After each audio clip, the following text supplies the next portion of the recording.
And thank all of you for joining us, the brave ones who venture a discussion about regulatory changes right after lunch. I guarantee that we will, our distinguished panelists will make this panel worth your while. So without further ado, I will invite our very own Stephen Hatzakis, editor at Forex Magnates, to moderate this panel. Thank you.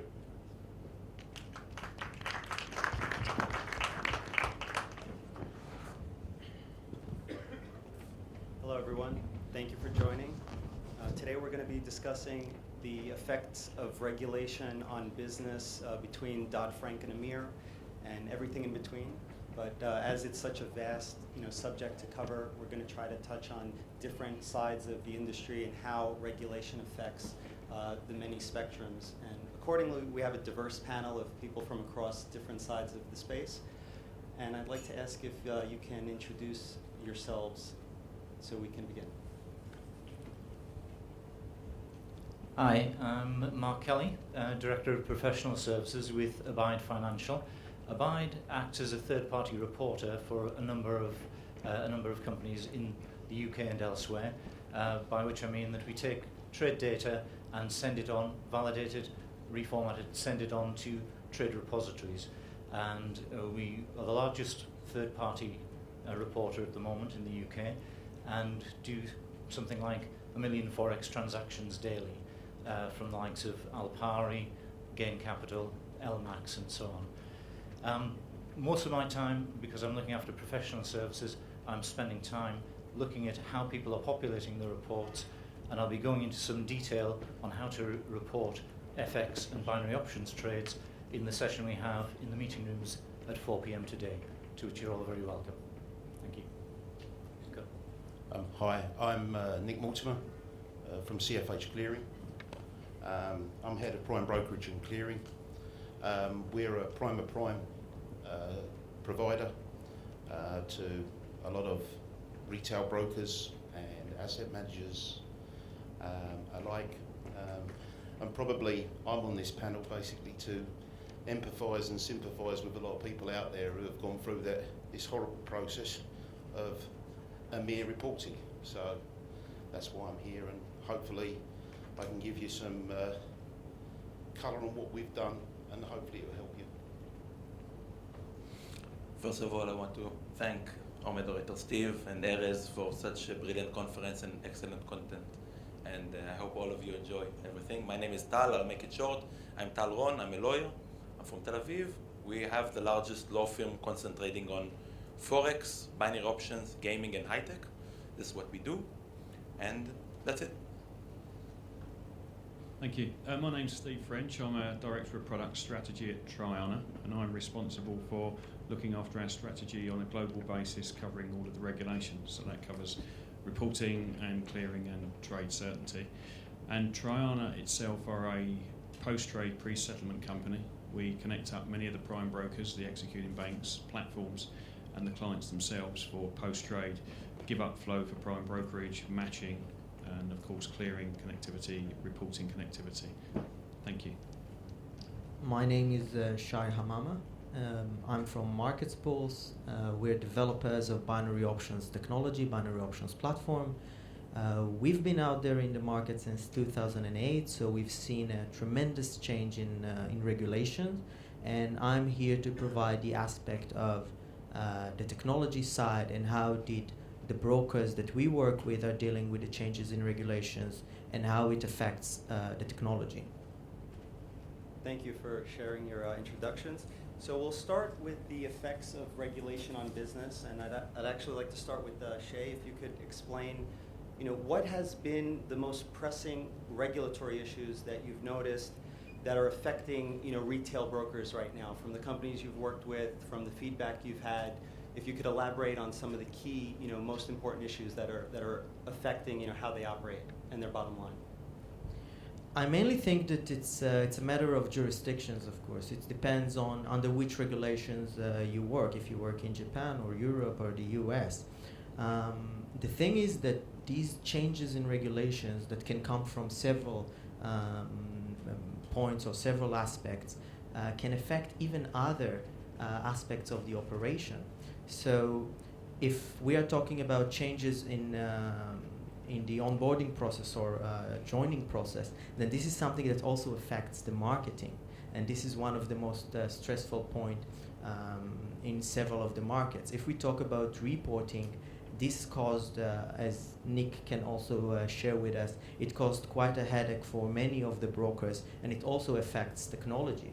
For example, us as a technology providers for binary options, we are also affected by this because our clients, our brokers, have different needs now in terms of reporting. So it turns into features that are developed by us.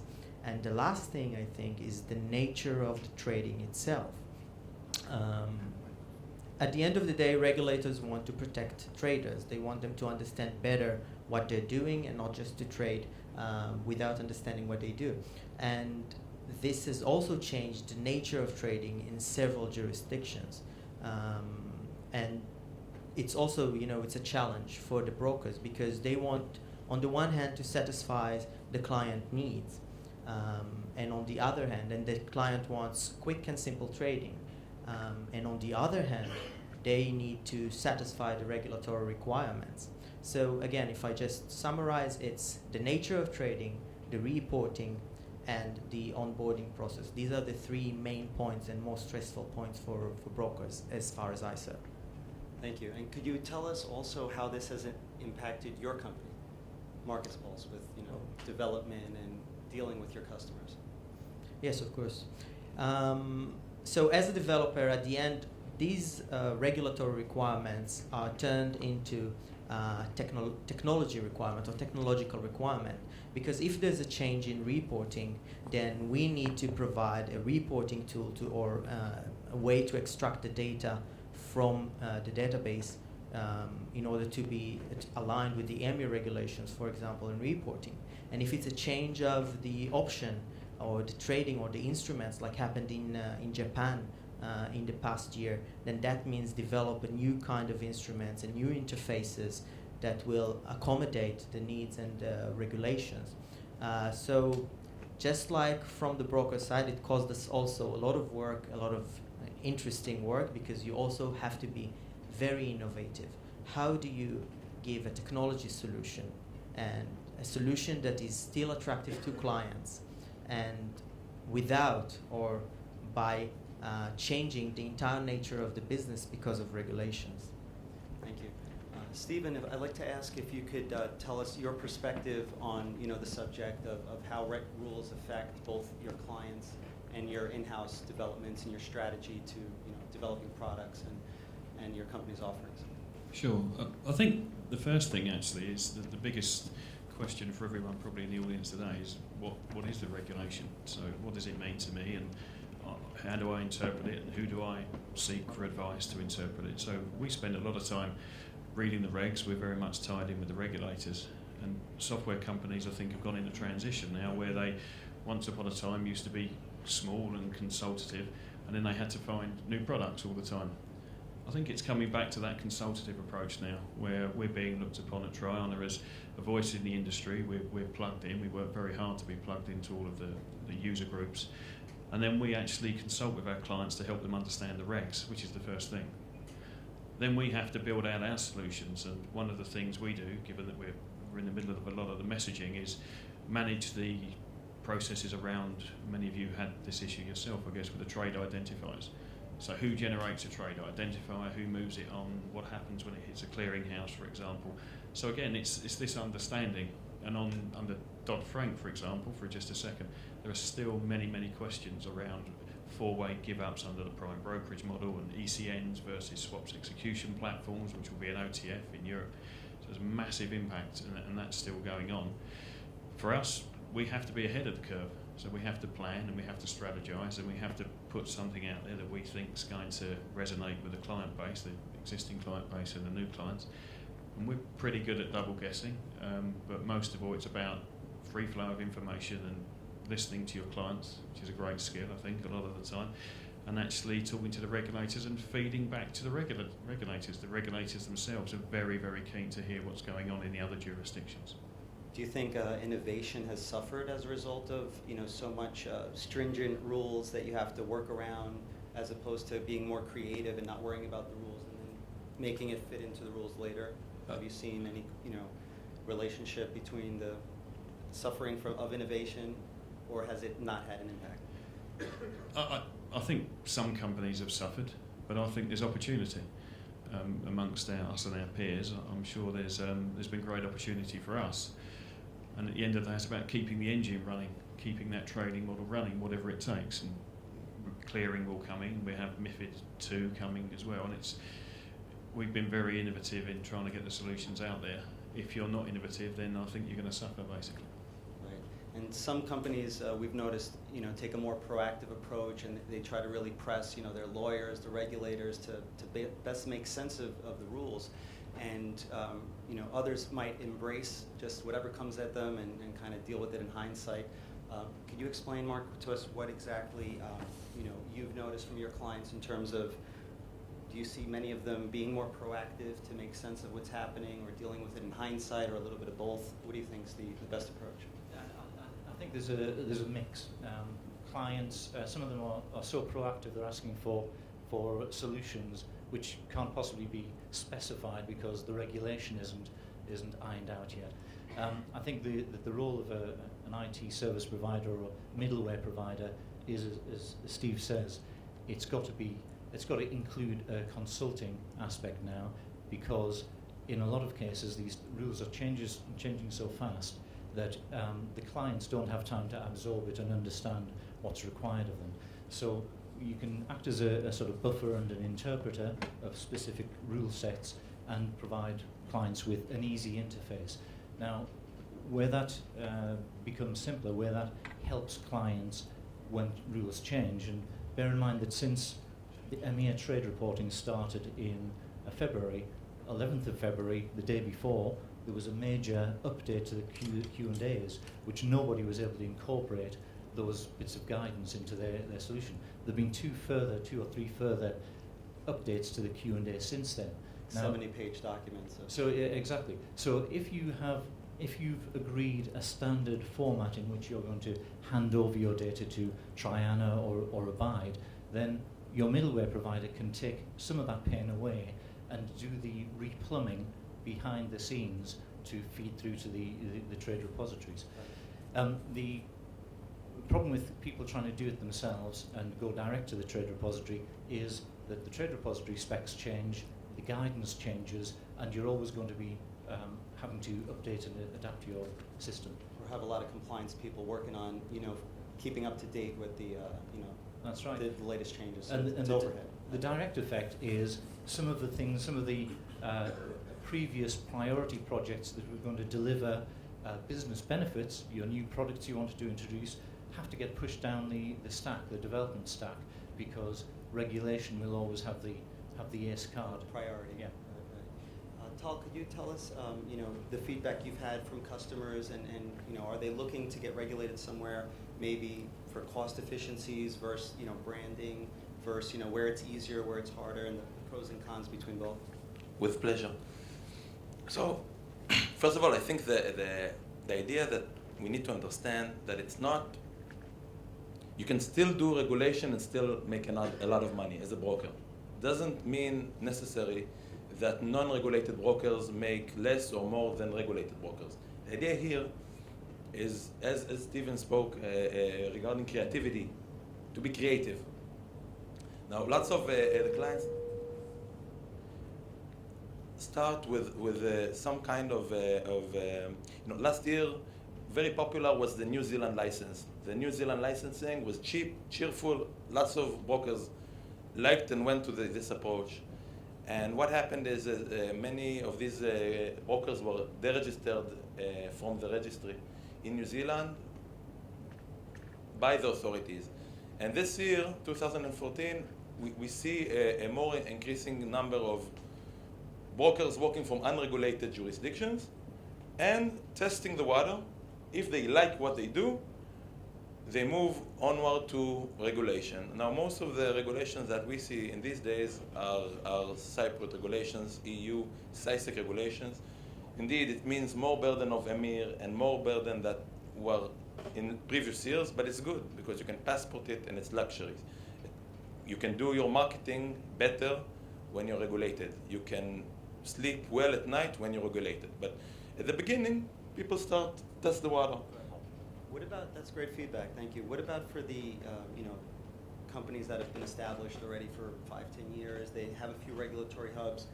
What has their strategy been, from what you've seen from your clients in terms of dealing with the new environment of more regulations, new rules, constantly changing and having to stay up to speed?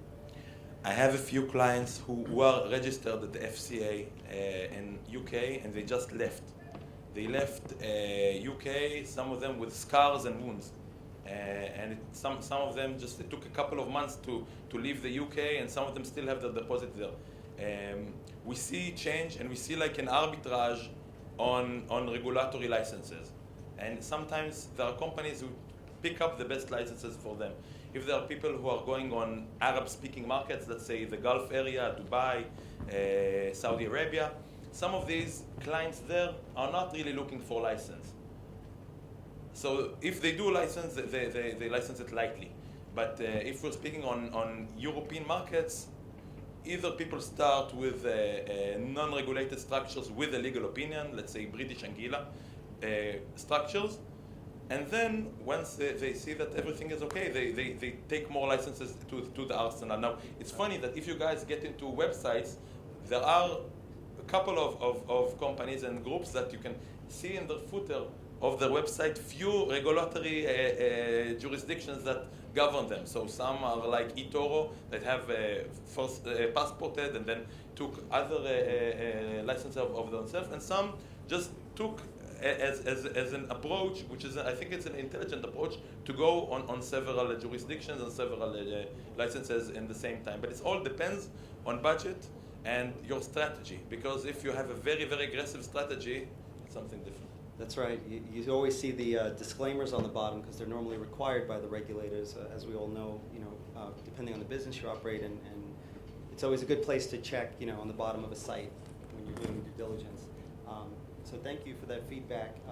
The prime brokerage business. If we could ask Nick to elaborate on whether you've seen it had an impact on your operations and offering your services to your products, or if you've seen, the clients you deal with affected by, for example, reporting or more due diligence that they might have, or more stringent capital requirements and collateral that they have to, either put with you or have to verify.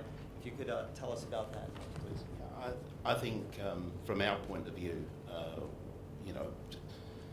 in general, what the guys were saying from our company point of view, reporting is a big thing if you're working from a prime brokerage standpoint or a prime. It's a service you probably have to offer, a service that at the end of the day costs you money to do. I think you have to take those costs into your company, and if you're doing the reporting on behalf of your clients, there's two options. One option is to connect to the trade repository yourself, or you can use one of the third-party reporting people that are out there. I think from our point of view, I think what we've seen is that it's in a way it's affected our business by we've not been as innovative and done the projects we wanted to do, and we've spent a long time doing projects, reporting, and then you're always thinking about the next thing that's coming along, portfolio reconciliations, collateral evaluation, you've got to. It's a permanent job. It's looking at it constantly, and I think with that in mind, you then have one eye on who do you want to onboard. You want to onboard, are you going to onboard people? One of the first questions we ask a client now is, can I have your LEI number? You know what I mean? If you don't give us an LEI number, we might not onboard you because we need that to do the reporting on their behalf. Sure. So I think, this thing has really affected your business and how you're approaching your customers and how you're doing your business in general. Right. So it's clear that it affects everyone, and I think everyone is aware that there's no escaping rules unless you're not regulated or somewhere where there's just no laws or they're not enforceable, and then it goes back to the issue of credibility. And so now with all these changes, like in Europe, for example, MiFID II, new rules that are constantly coming out, the FCA is debating based on the European Commission's request for feedback on how they define FX, as it varies throughout the EU, and the whole challenge that created with EMIR. What are your views on that? If we could start with Stephen, based from your experience at Triana and what you've seen in the market, both internally and from your clients. The thing is, I think Nick hit the nail on the head. So you're a trading company, we're a software company, and you want to do what you do best. And if you're trying to build regulatory solutions and you're trying to interpret MiFID II or FCA guidance or post-TR submission reconciliation, then you're not doing your core job. You can liken it to the building industry for just a second. In the UK, you spend more time as a small builder now getting health and safety and pension funds in place, so there's only 3 guys in a van, trying to do a bit of building work. So I think it's the same for the brokers. It's trying to concentrate on what you do best and leverage what you can by outsourcing, for example.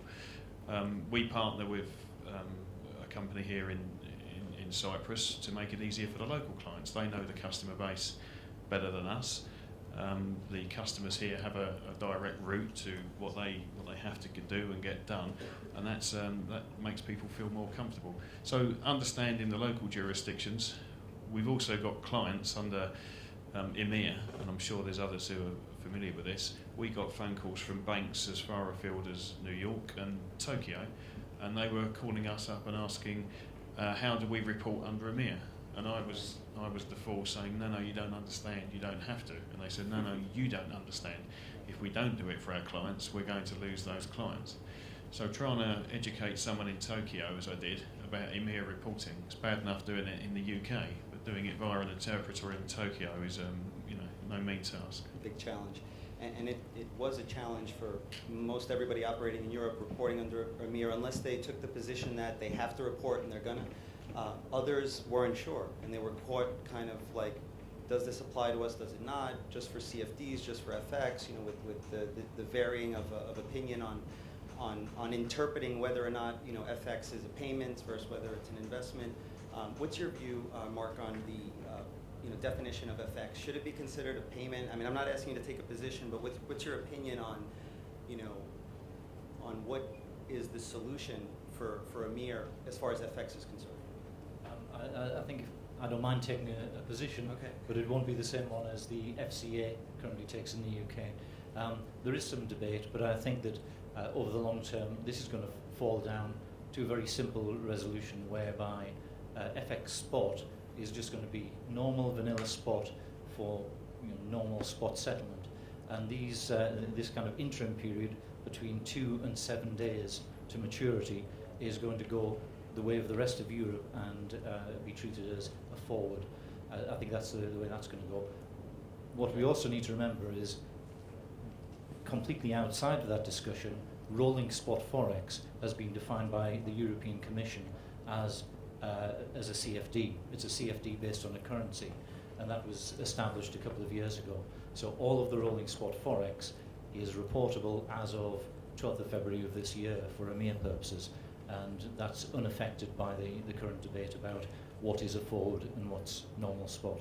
Right, and those are valid points, but I think that the request for feedback, the consultation they did, which just finished, they still haven't updated the results from what I had noticed a few days ago, unless they were updated them today, in terms of how it applies across the EU, because they did notice there was a lack of consensus of how it was interpreted as whether or not it's a rolling spot. So even though they've given their opinion, I still think that the definition of it is different across the EU. So that seems to be the remaining challenge. And how do you think that will be overcome with EMIR? Stephen, could you provide your opinion on how FX will be categorized moving forward based on this consultation? What do you expect? Well, we saw, so Luxembourg came straight out the gate and said, this is what spot is, right? And it was pretty clear under Dodd-Frank. The FCA don't agree with Luxembourg, and the key thing to remember under Europe is it's your local regulator's interpretation. It will be different under MiFID. So MiFID 2 is going to, I think, okay, it's 2 years out, but we'll be getting the technical standards by the end of this year. MiFID 2 will drive that process, and if I was ESMA, I'd probably let the MiFID guys drive it for me, to be honest. All right.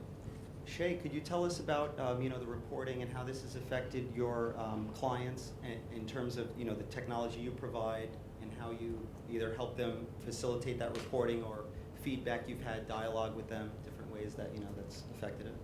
Sure, but I think we should maybe go one step backwards and understand exactly what can a broker do when he has new regulations such as that.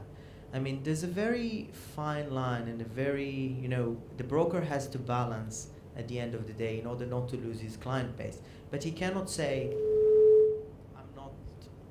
I'm not going to follow the instructions, or I'm not going to follow the regulations. So he has his client base, he has to continue following, and he has to do what it requires from him in order to continue on that.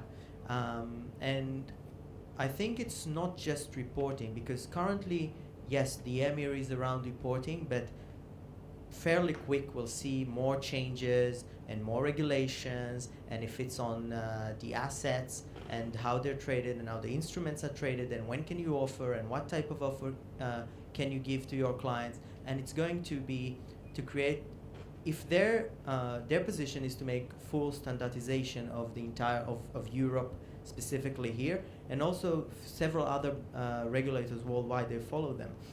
So I think it's going to be more globalized, like in terms of everyone adopting similar standards, like moving towards one rule for everyone.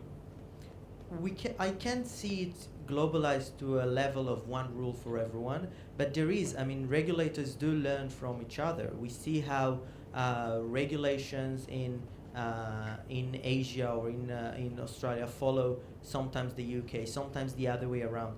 Also, I think Tal mentioned it in a mini sentence, but once, for example, in the European Union, it's the most obvious situation where an FCA regulated company can offer one thing on a certain way, while a regulated Cypriot company under the CySEC can give a totally different offering to the same client, and they are both regulated because the CySEC regulation has been passported to the UK as well.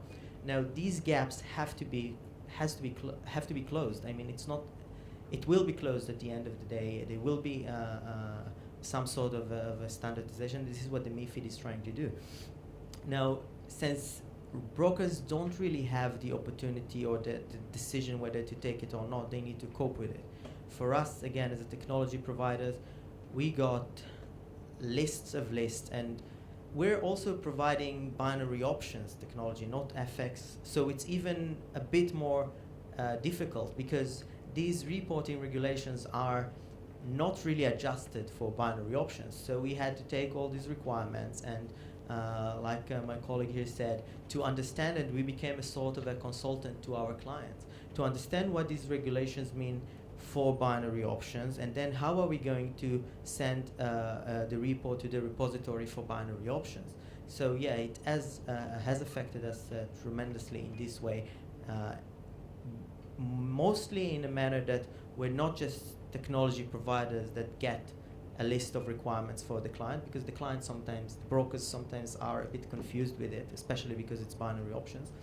And we have to go dive in and understand it deeply for our clients. I could pick up on that point if I can. I see this as well with this regulation from a broking point of view.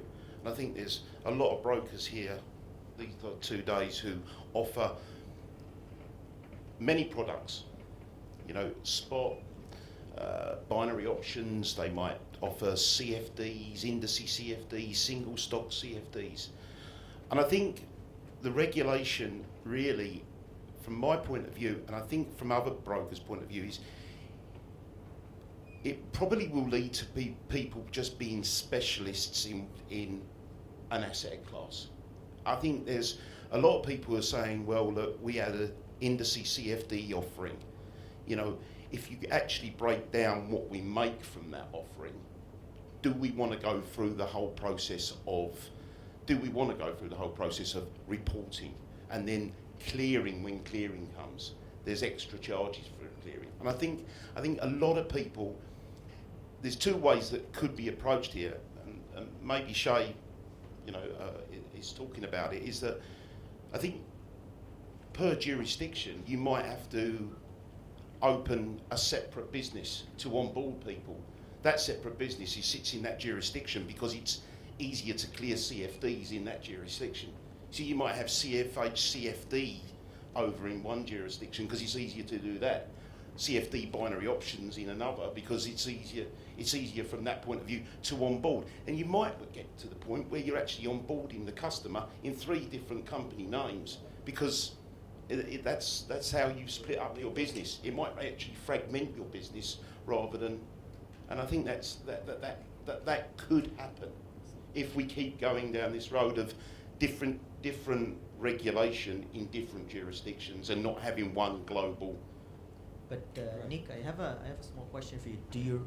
Do you think that the regulators will keep having these gaps between them? Will it something that will turn or take the direction of being more standardized globally? Or is it something, I mean, there will always be Seychelles and all these places to be regulated that are, but I'm not talking about that. I'm talking about the main jurisdictions. Will they be will we finally or at the end find a sort of standardization there? That's great, actually. I'd like to add to that first before you answer, because we wanted to go over IOSCO. We had written a research report in Forex Magnets last quarter that was just published recently, and actually it was the first quarter of 2014, right?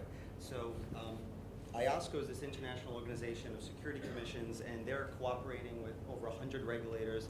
They're all sharing, information on investigations, on approaches to regulatory issues. There's subcommittees for almost every asset class. So going back to Shai's question, which I think is very relevant, and I was planning on asking, but thank you. How can brokers best approach regulation in terms of Stephen, I'd like to ask, how has your firm stayed up to speed on these changes since they're happening so fast? What kind of either relationship with the regulators or approach to staying up to speed on the latest developments so you could comply ahead of time? So you have to have many discussions with as many people as possible, and you learn just as much from the clients, your client base, because everyone's talking to everybody else. And as I said earlier, we're plugged into the regulators, we're plugged into all of the groups like ISDA. For FX, we're plugged into the AFME, GFMA groups, which is 22 banks. We don't have a big legal team working on this. It's me and my colleagues who are running around doing it. But as I said earlier, it's all about listening, and the key thing is interpretation, and above all, don't double guess anything, get it checked out. And then when you've got enough information to make your case, go and see a nice legal guy to get it checked out for you. But don't waste money, and just talk amongst yourselves, to be honest. And use, again, I've referenced our partner here, Conficio, before. They are here, and we're working with them because they're local guys who can reach out locally. We don't understand the local, how it works in Cyprus, to be frank. That's why we've got an office in Singapore, etc., etc. But information is power, and always will be. And do you work with, I realize you might not have a huge compliance team, but do you work with foreign counsel or outside counsel to interpret the rules when they come out? Yeah, we do. So we do reach out. We have an internal team that we can call upon, our holding company, and then we reach out to the various jurisdictions. But the best way is we go straight to, say, the Monetary Authority of Singapore, who are very open, and if I'm blunt, the most difficult jurisdiction to work with for us are the European guys. So I can get a meeting anywhere globally. Europe's pretty tough, to be honest. We'll get to Europe in a second because there's some things I'd like to bring up.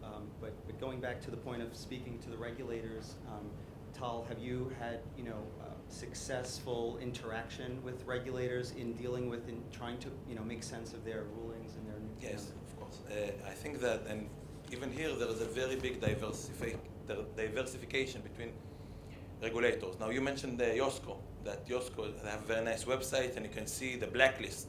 There is the investment alert. You can see like 80 brokers worldwide that they say beware of investing with these guys. Now some of them are actually regulated, and this is really shows this problem that we speak about.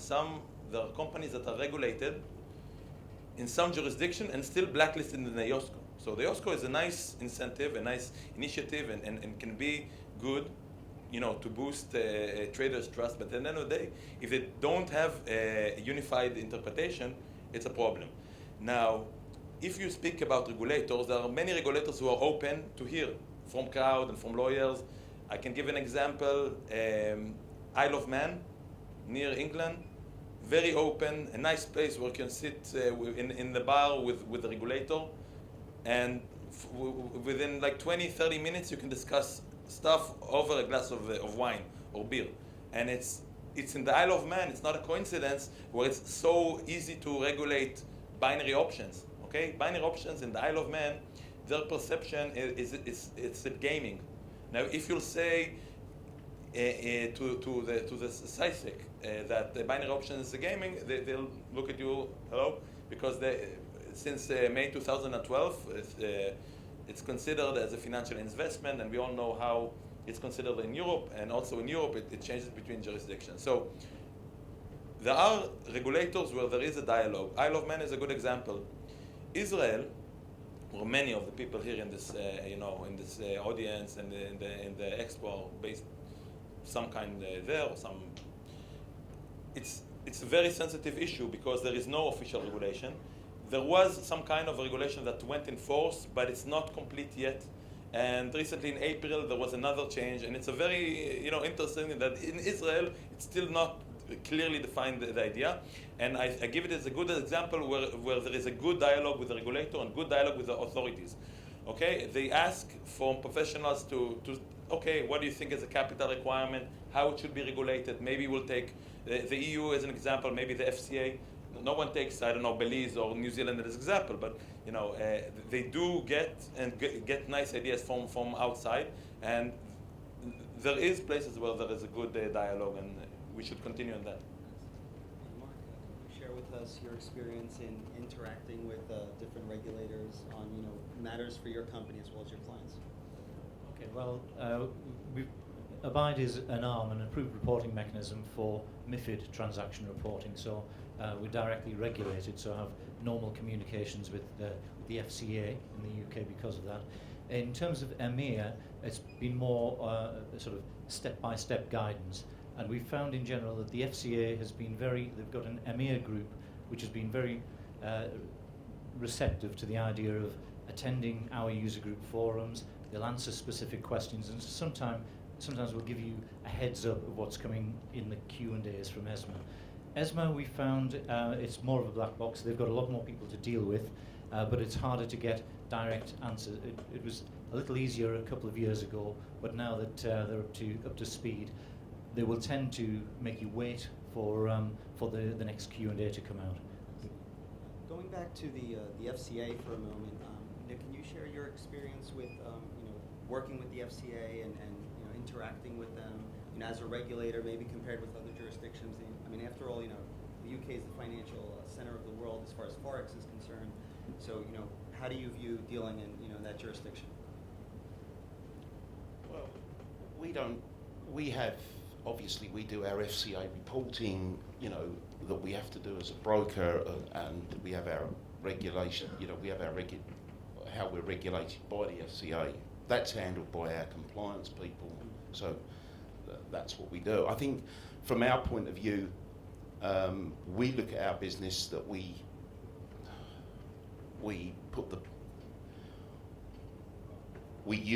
use a prime broker, and therefore, because we use that prime broker, a lot of the stuff is given out. We look at them as a third party to to help us with that stuff. And I think from the regulatory point of view, I think, you know, going forward, I don't keep up to date with all these changes. I use my contacts at my prime broker. Steve's a font of all knowledge as far as I'm concerned. I use him as well. Then let me rephrase the question, pardon me. When you run your business, you know, day to day, is compliance something you have to worry about, or are you able to rely on the other people to do that and you're able to just, you know, focus on getting your job done? Or have you noticed that, you know, rules in recent years have really affected how you even run your day to day, maybe to a significant degree, or maybe you haven't even noticed it? No, I think from our point of view, I think compliance, any changes that we've made, the significant changes is EMIR and reporting of trades, and that's the biggest change. The onboarding of clients hasn't really changed, although obviously with the regulation in the States, we have as a company, like many companies, probably pulled the shutters down and are not looking at the States as a revenue opportunity anymore. So contrasting the other regions to the FCA, you know, going back to that subject, have you noticed a big difference? I mean, obviously it's probably a lot more conducive than it was in the States, you know, as the FX market, you know, got compressed to where it is now. But contrasting back to the FCA, do you think it's pretty, you know, standardized as far as how you run your business? No, I think if you're compliant in what you're trying to do, either by reporting on your own, or using a third party, and there's some good third parties out there. I think that's the only real change that I've seen from an FCA point of view. So it seems that, based on your feedback, that a lot of the changes haven't really affected the prime brokerage space, aside from the reporting. But as far as the day-to-day operation, that hasn't been affected. What about, you know, with all the investigations going on into Forex probes and market manipulation, do you guys think that there's going to be draconian measures taken to change the way the market operates, you know, at the deeper level, maybe best execution rules? I'd like to pass this question on to Shai, actually, with regards to, you know, execution and maybe new standards that are a result of, you know, the Forex rigging scandals and all that. I mean, I know you're on the binary option side, you work with Forex companies. What's your opinion on that? Well, if we look at it in a bit on a bit different angle, actually from the binary options, it's even, in a sense, it's a bit worse. You do have, because the binary option industry is where Forex industry has been 10 or 13 years ago. I don't know exactly where to put the finger. You can still find very, let's say, inappropriate behavior of brokers, and you have, it's a some of them are doing things that just shouldn't be done, and you see how the SISEC, for example, or other regulatory institutions, they send warnings out every now and then.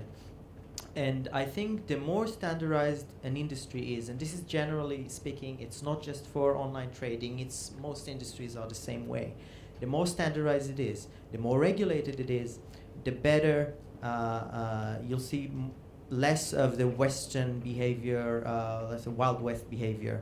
You'll see a more transparent behavior with clients, a more, let's say, reliable clearing of the positions, etc.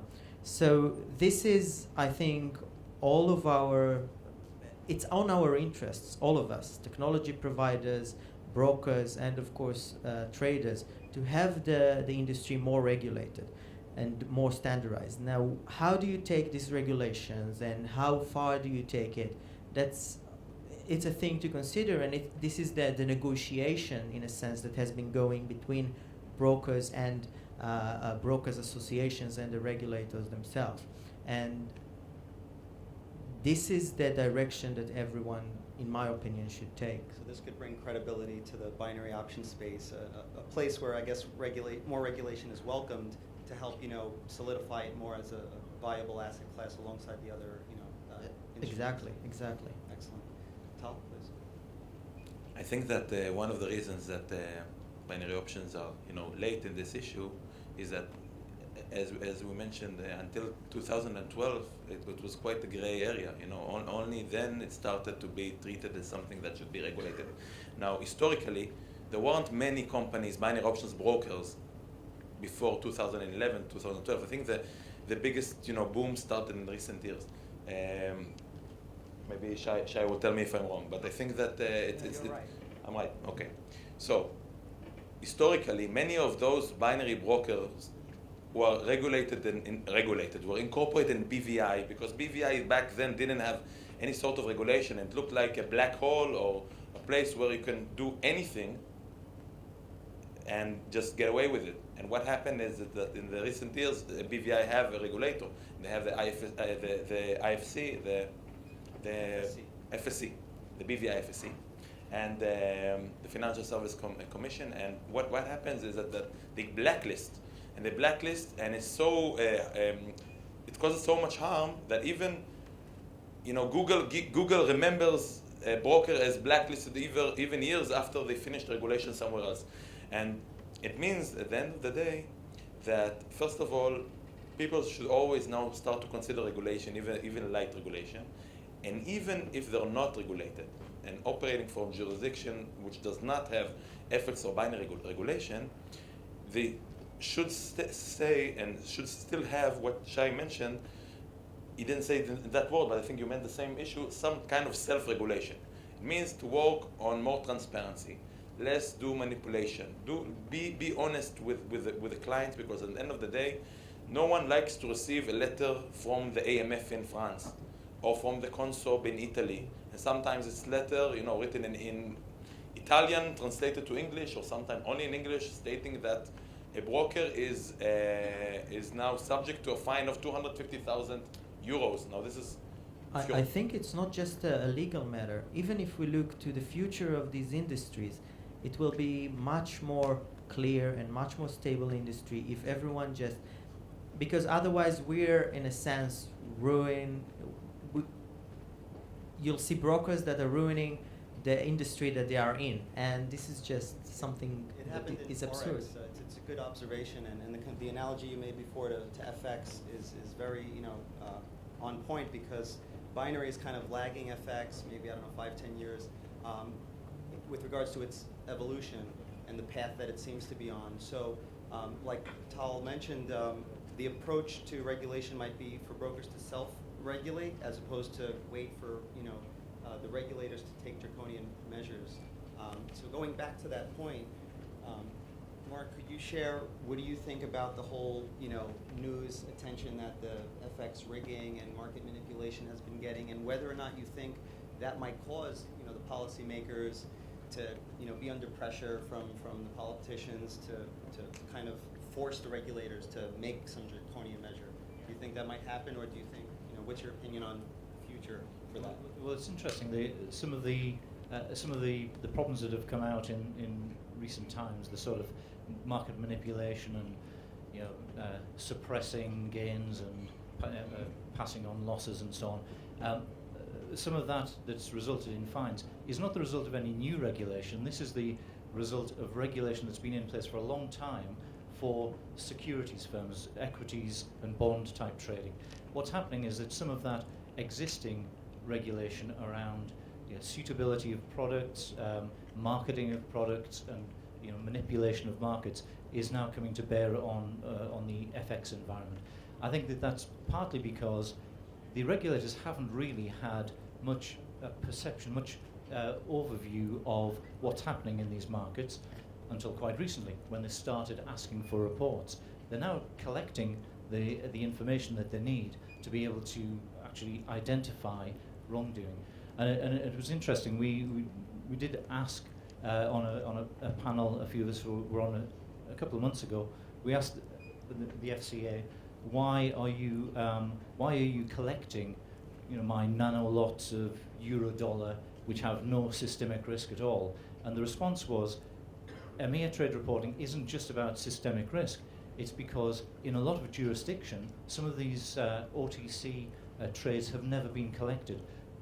Regulators, the local, national competent authorities, haven't had any insight into any of these trades. Now they do. Now they're able to see these on a regular basis, and we can expect more things to get flushed out, more market abuse and client abuse themes to come out just from that greater visibility that the trades have got. I think that collection of data allows them to, if they're, there's rules, there's regulations in treating a customer fairly out there, and I think, with maybe, any going down the road, if a customer did go to the regulator and say, I've been treated unfairly, with that collection of data, it's probably a lot easier for them to investigate and do the investigative work and come out with a result of right now it's, you're not treating me fairly. Okay, fine, send us in okay, we'll give you that data. Now it's going to be a lot easier for them. So I think that's one of the reasons they're doing this. That makes sense. So the angle of suitability gives the regulators power to say, we want to make the market safer, we want to protect clients, so we're going to use the angle of suitability to exercise the power, but at the same time to actually control the process of mediating between clients and brokers. So based on this view, let me ask Stephen, from Triana's perspective or from your perspective, do you think that there will be draconian measures, or they might be more gradual, that will eventually give the regulators kind of, more control over their process, but at the same time, not squeeze the market, where it hurts it, to a large degree, like in the States with the fate of retail effects, for example? I think the measures are there, to be honest. So I think it's called MiFID II. Okay. And if you look at what happened under Dodd-Frank, everyone who had a platform had to report a mid-price. Okay, so you have to put it to the tape, you have to say this was the mid-price at the point I executed the trade. That's going to come in under MiFID II. So it's measures like this are already there. It's MiFID II and MiFIR is wide-ranging. They will keep an eye on other measures. I've got a map actually that shows all of the jurisdictions and the measures on a global basis, and there's no room left on the map for anything else. So I think they're there. CFTC we've seen give numbers and numbers of no action relief letters. So they will bring it in, but they will give you a respite at the same time. So there's a pressure valve built into a lot of these regulators. And what do you think is next in terms of maybe rules that might come out besides MiFID II and kind of what we know, market abuse directives, the issues of suitability? The FCA has been clamping down on making sure clients get treated fairly. AML. Is it going to be just more of the same and just tightening, the controls around those things, or could there be changes to FX, for example, or binary options, maybe, which might happen afterwards, as well as CFDs and maybe even the stock market in terms of best execution? Because now you have the attention on HFT, with the high frequency trading in the States, with the front running. So in FX, there's no best execution regulation, but could there be something that might be squeezed either into MiFID II, come before then, or maybe gradually phased in? Again, yeah, it can all happen. So we saw under MiFID I for equities, there was the best execution side of things. There's the whole TCA, trade cost analysis thing. It went away and now it's coming back again. So I think the foundations are there for them to put in all of those sorts of those measures, to be honest. But I think they will temper it. They're not going to. I don't see anything brand new. I think there's so many regulators now. We would have heard about it already, right? But I think they will adjust and they will hone the existing jurisdictions regulation. One last answer, just because we're out of time. If you could share, Mark, your view on that.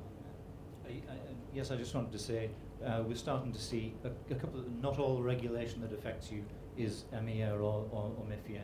We just had a recent a letter went out from the FCA to firms in the UK giving their opinion on copy trading, social trading, which I know a lot of you are involved in.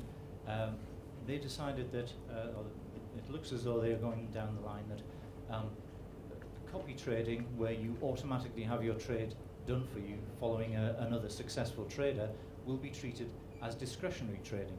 And if you offer that service, you'll have to be registered as an asset manager, which is different from being an execution-only broker. If you just give the signals, that will be treated as advisory. And again, you may need to be regulated in the UK as an asset manager.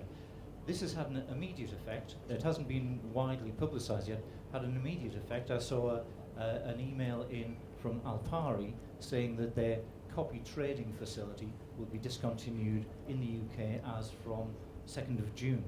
So I saw copies of the letter. It was a confidential letter sent to clients, and Forex Magnets reached out to the FCA.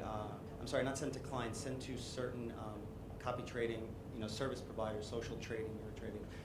The many different words it has to describe, signals and automating signals. So the FCA said they're still considering some complex legal arguments, but obviously their letter was based on MiFID II Q&A that had come from like 2012 about social trading. So this is an interesting topic that Forex Magnets plans to cover in detail in an upcoming quarterly report as well. And unfortunately we're out of time, but that could be a subject we could speak about for hours, obviously. You have a closing? Yeah, just regarding the social trading, I think that it's very similar to what happened with binary options. Binary options was once, as you say, a gray zone, and then it regulated. Social trading until recently, you said that in 2012, they published on the website the Q&A, the famous Q&A, where they discussed this issue of social trading, copy trading. That's the next big thing. Okay, if you see, the Sirix, eToro, MyFX book, Zulutrade, who sponsored the party on the first. All of these are growing big, and it causes a big confusion. It goes, what is really copy trading? Is it a self-directed, self-managed, self-directed? Do you need to be a portfolio manager? Even here in Cyprus, it's confusing. Some will tell you, yeah, you need the 80,000 euro. You can stay with like the lowest type of regulation with the smallest amount of capital requirement. And the other view is you need a full license of 200,000 euro, put the capital requirement, and do a full license, pay 5,500 euro for the license to the size 6 and do it. And it causes confusion. And at the end of the day, I hope that there will be some kind of regulation. It shouldn't be draconian regulation, as you mentioned in the FCA. So the solution is to self-regulate, not wait for the draconian, and exactly. Hopefully it's going to bring credibility to FX, more credibility to FX, to binaries, to copy trading. Thank you so much, everyone, and feel free to ask questions to the panelists afterwards as we've run out of time. But we will take one or two quick questions if the most pressing issues. If anyone has anything off the top of their mind they'd like to ask, feel free. Now's the time.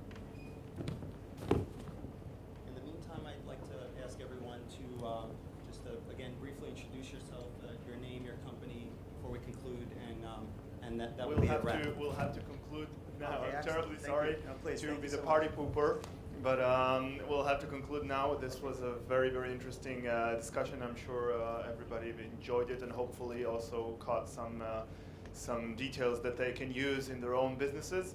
I urge everybody to stick around. We will be starting a discussion about Bitcoins and digital currencies in just less than 10 minutes. So stick around. Thank you, everybody.